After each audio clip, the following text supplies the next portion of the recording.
আখিরি মুনাজাতের জন্য দলে দলে মানুষ কিন্তু টঙ্গীমুখী হচ্ছেন এবং প্রচণ্ড ভিড় কিন্তু আমরা অনুভব করতে পারতেছি।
প্রচণ্ড ভিড় অনুভব করলাম এবং অনেক কষ্ট করে কিন্তু নিচে নামলাম আর ইজতেমার মুনাজাতের জন্যই কিন্তু এই এত মানুষের ভিড় অনুভব করতে পারতেছি।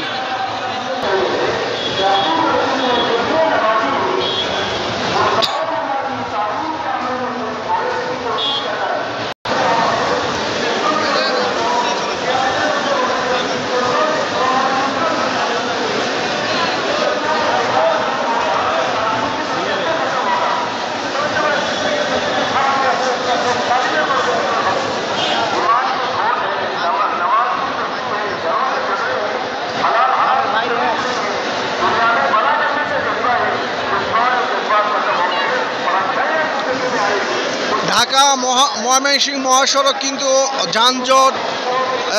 যান চলাচল কিন্তু আপাতত বন্ধ আছে আর সাধারণ মানুষ কিন্তু এই মহাসড়কটি দখল করে তারা তাদের মুনাজাতের জন্য অপেক্ষা করতেছে। আর সকাল থেকেই বিভিন্ন অঞ্চল থেকে ঢাকার বাইরে থেকে কিন্তু মানুষ এই মুনাজাতে অংশগ্রহণ করার জন্য তারা কিন্তু রওনা দিয়েছে। অনেকের সাথে আমাদের কথা হয়েছে যে তারা পায়ে হেঁটেও কিন্তু এই ইজতেমার ময়দানে তারা এসেছে।